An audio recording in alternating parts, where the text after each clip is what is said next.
तीन मूर्ति के बहादुरों की कहानी इतने बेमिसाल थी कि प्रथम विश्व युद्ध के इतिहास में हाइफा की जीत को एक बहुत बड़ी जीत माना जाता है, क्योंकि इस युद्ध के बिना प्रथम विश्व युद्ध जीतना नामुमकिन था। यह साहस से भरी वो कहानी है जिसमें राजपूतों योद्धाओं ने आधुनिक मशीन गनों का सामना सिर्फ भाले और तलवार से किया था। ये अपने आप में एक अनूठी जंग थी। हाइफा युद्ध को विश्व की अंतिम घुड़सवारी की जंग भी कहा जाता है। 23 सितंबर 2021 को हाइफा की ऐतिहासिक जीत को पूरे 103 साल हो जाएंगे। यह घटना ठीक 23 सितंबर 1918 में घटी थी। यह घटना इतनी महत्वपूर्ण क्यों है, यह जानने के लिए सन 1918 में चलना पड़ेगा। हाइफा दरअसल उत्तरी इजराइल का बंदरगाह वाला शहर है, जो कि एक तरफ भूमध्य सागर से सटा है, दूसरी तरफ माउंट कार्मेल पहाड़ी से। प्रथम विश्व युद्ध के दौरान यह युद्ध का केंद्र भी रहा। इसी शहर में बाह्य विश्व केंद्र भी है, जो यूनेस्को का एक वर्ल्ड हेरिटेज साइट भी है। प्रथम विश्व युद्ध के समय समुद्र के पास बसे हाइफा शहर पर जर्मन और तुर्की सेना का कब्जा था। अपने रेल नेटवर्क और बंदरगाह की वजह से हाइफा शहर रणनीतिक रूप से महत्वपूर्ण जगह थी, क्योंकि हाइफा शहर जर्मनी और तुर्की के लिए मित्र राष्ट्रों की सेनाओं के लिए युद्ध का सामान और राशन भेजने के लिए एकमात्र समुद्र का रास्ता था। इसके अलावा हाइफा शहर यूरोपियन देशों और मिडिल ईस्ट के देशों के लिए कनेक्टिंग लिंक था। हाइफा को जीते बिना प्रथम विश्व युद्ध को जीतना नामुमकिन था। हमारे देश में हिंदुस्तान की आजादी से पहले बड़ी संख्या में भारतीय सैनिक ब्रिटिश सेना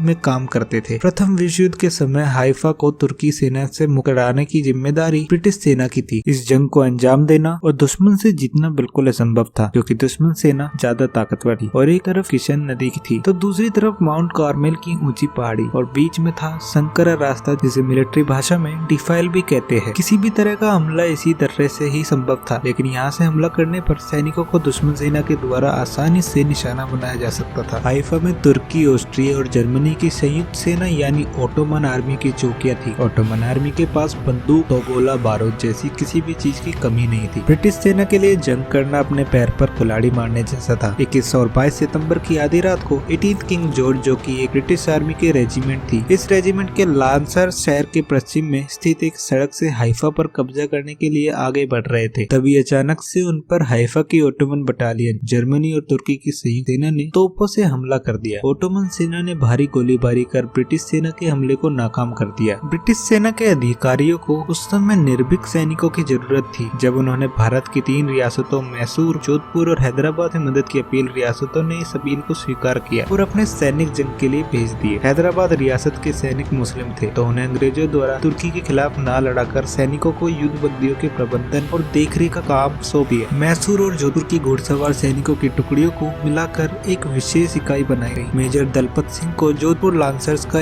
नेतृत्व सौंपा गया। दोनों टुकड़ियों में अधिकतर संख्या राजपूत सैनिकों की थी। इस काम के लिए मेजर दलपत सिंह बहुत काबिल थे। उन्हें मिलिट्री क्रॉस पदक से नवाजा गया था, जो कि ब्रिटिश इंडिया में एक भारतीय अफसर के लिए यह पदक पाना एक असाधारण बात थी। इन भारतीय सैनिकों के साथ कुछ संख्या अंग्रेज सैनिकों की भी थी। 22 सितंबर को एक हवाई टोई विमान से ब्रिगेडियर ब्रिटिश जनरल एडमंड को हाइफा में दुश्मन सैनिकों की भारी मौजूदगी के बारे में पता चला। उन्हें पता था कि उनकी सेना अंदर गई तो उनका लौट कर आना मुश्किल है। लड़ाई को जितना असंभव देख उन्होंने अपने सेना को जंग न लड़ने को कहा। अंग्रेजी सैनिक पीछे हट गए। भारतीय सैनिकों को भी पीछे हटने को कहा गया, पर मेजर ठाकुर दलपत सिंह शेखावत के नेतृत्व में कोई भी सैनिक अपने कर्तव्य से किसी भी परिस्थिति में पीछे नहीं हटना चाहता। सवाल यह था कि यदि आप पीछे हटे तो वापस जाकर आप अपने देश, अपनी रियासत, अपने परिवार को क्या मुंह दिखाएंगे। और उन वीरों को शत्रु के सामने पहुंच पैर पीछे रखना मंजूर नहीं था। इसलिए भारतीय सैनिकों ने हाइफा शहर में दाखिल होना स्वीकार किया। माउंट कार्मेल 1500 फुट की ऊंचाई पर एक पहाड़ है, जो हाइफा को चारों तरफ से घिरे हुए है। इसकी चोटियों पर तैनात ओटोमन सेना आधुनिक हथियारों से लैस थी। माउंट कार्मेल पहाड़ी की तीखी ढलानों पर मशीन गनों, बंदूकों और तोपों से ओटोमन सेना की किलेबंदी कर रखी थी, जो कि हाइफा में प्रवेश करने वाली किसी भी सैनिक टुकड़ी को धराशायी करने के लिए तैयार बैठी। माउंट कार्मेल की पहाड़ी के बीच एक संकरी घाटी है, जो कि एक हाइफा तक पहुंचने का सबसे सीधा पर सबसे खतरनाक रास्ता था। दुश्मन की बंदूकें इस घाटी के चप्पे चप्पे पर तैनात थी तथा इस रास्ते से घुड़सवारों द्वारा हमला करना उस समय किसी के द्वारा भी खुदकुशी करने के बराबर ही समझा जाता था। ठाकुर मेजर दलपत सिंह ने मंसूर लांसर्स के सैनिकों के साथ सभी खतरों को ध्यान में रखते हुए एक युद्ध रणनीति बनाई। इसके अनुसार सुबह 10 बजे मैसूर लांसर्स माउंट कार्मेल की पहाड़ी पर चढ़ाई करे और वहां मौजूद गनर्स और सैनिक का काम तमाम करेंगे। और इधर जोधपुर लांसर्स नदी पार करते हुए सीधे रास्ते से हाइफा तक पहुंच चुके होंगे। इसके बाद जोधपुर और मैसूर लांसर्स का एक साथ हाइफा पर हमला करके दुश्मन को चौंका देंगे। आखिरकार आखिरकार वो दिन आ ही गया जो इतिहास में हमेशा के लिए अमर हो गया। सुबह 5 बजे जोधपुर लांसर्स और मैसूर लांसर्स अपनी अपनी मंजिल की ओर निकले। जोधपुर लांसर्स हाइफा से 7 किलोमीटर दूर बादल अल शेख नाम का एक कैंप था। इस कैंप पर पहुंचकर बेसब्री से मैसूर लांसर्स के इशारे का इंतजार करने लगे। इधर मैसूर लांसर्स ने माउंट कार्मेल की पहाड़ियों की तरफ कुछ किया जहां उन्हें दुश्मनों की बंदूक को खामोश करना था। उन्हें ये काम दोपहर 2 बजे तक पूरा करना था। बादल अल शेख कैंप में जहां जोधपुर लांसर्स मैसूर लांसर्स के इशारे का इंतजार कर रहे थे, थोड़ी बेचैनी बढ़ने लगी थी क्योंकि 12 बज चुके थे पर अभी तक कोई खबर नहीं पहुंची थी। माउंट कार्मेल की पहाड़ी पर मैसूर लांसर्स को कई मुश्किलों का सामना करना पड़ रहा था। सीधी ढलान, पथरीली जमीन और लुढ़कती चट्टानों ने मैसूर लांसर्स के काम को मुश्किल बना दिया। इस वक्त तक मैसूर लांसर्स के घोड़े जवाब देने लगे थे।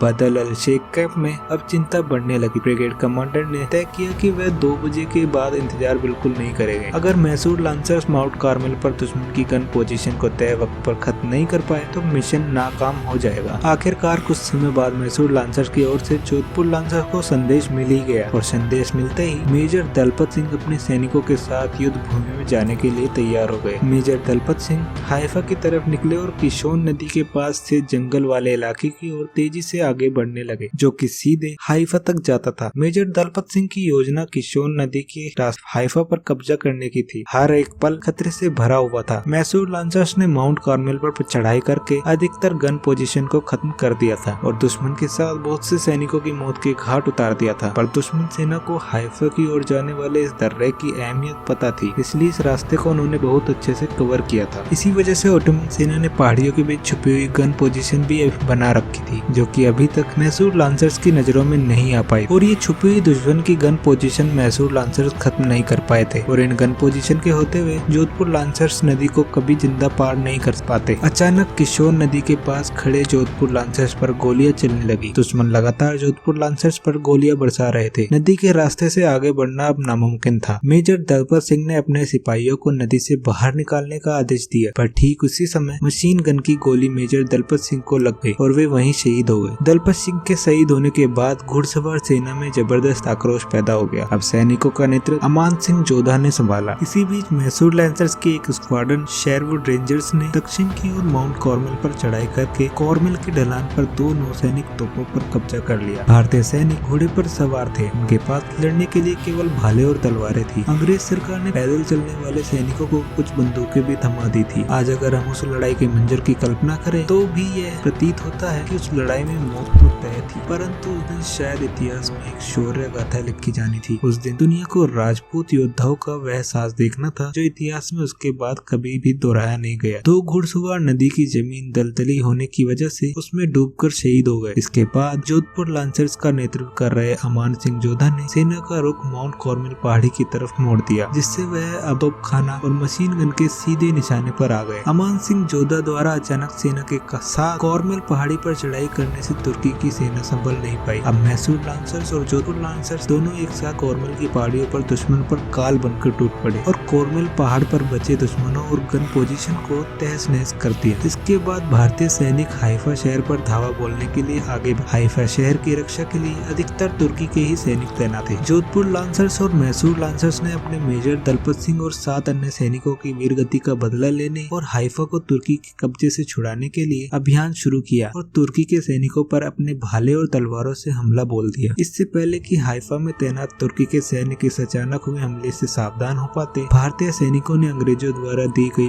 कुछ बंदूकों से गोलियां बरसाना भी शुरू कर दिया और एक एक करके तुर्की के सैनिकों को मौत के घाट उतारना शुरू कर दिया। इसके बाद सैनिकों ने तुर्की सेना के हथियारों से ही उन पर हमला शुरू कर दिया। तुर्की के सैनिक देखकर हैरान हो गए थे कि आखिर कैसे भारतीय सैनिकों ने उनके हथियारों से ही उन्हें मारना शुरू कर दिया था। यह दुनिया के इतिहास में घुड़सवार सेना का महान अभियान था। घोड़े घायल हो रहे थे पर रुक नहीं रहे थे। भारतीय सैनिक पर चारों तरफ से गोलीबारी शुरू हो गई। भारतीय सैनिक एक एक करके शहीद होते जा रहे थे और मारते भी जा रहे थे, लेकिन पीछे हटने का नाम नहीं ले रहे थे। लंदन की घुड़सवार सेना के समर्थन से जोधपुर लांसर्स ने 2 बजे के बाद शहर के बाहर से अपनी बाकी घुड़सवार सैनिकों को बुलाया और इस तरह मैसूर लांसर्स को पूरे शहर पर कब्जा करने का मौका मिल गया। दोपहर 3 बजे घुड़सवार सैनिकों ने तुर्की सेना की अधिकांश चौकियों को नष्ट कर दिया और बाकी चौकियों पर कब्जा कर लिया था। लगभग 4 बजे तक हाइफा शहर तुर्की सेना के कब्जे से आजाद हो चुका था। हाइफा का अहम सप्लाई बेस ब्रिटिश सेना के हाथ जाने का बाद कुछ ही दिन से इस बंदरगाह से सप्लाई भी शुरू हो गई थी। इजराइल में हर साल 23 सितंबर को हाइफा दिवस मनाया जाता है। इजराइल के स्कूलों में हाइफा युद्ध और भारतीय सैनिकों की वीरता की कहानी पढ़ाई जाती है। जब अंग्रेज पीछे हट गए थे तब कैसे भारतीय वीरों ने अपना लहू बहाकर हाइफा को आजाद किया और 400 साल पुराने ऑटोमन साम्राज्य का अंत किया, जिसने आगे इजराइल की आजादी में मुख्य किरदार निभाया। इस युद्ध के बारे में हिस्ट्री ऑफ ब्रिटिश कैवलरी में लिखा गया पुराने हथियारों से लैस 2 राजपूत रेजिमेंटों का घातक हमला था, जिसके खिलाफ आधुनिक हथियारों से लैस 1000 से ज्यादा की सेना थी। लेकिन जोधपुर लांसर्स ने इतनी तेज रफ्तार से हमला किया कि दुश्मन को समझने का मौका ही नहीं। किलेबंदी वाले किसी भी शहर पर घुड़सवार दस्ते के कब्जे के इतिहास में यह अकेली घटना है। वीडियो पसंद आए तो वीडियो को लाइक करें, सब्सक्राइब करें और कमेंट जरूर करें।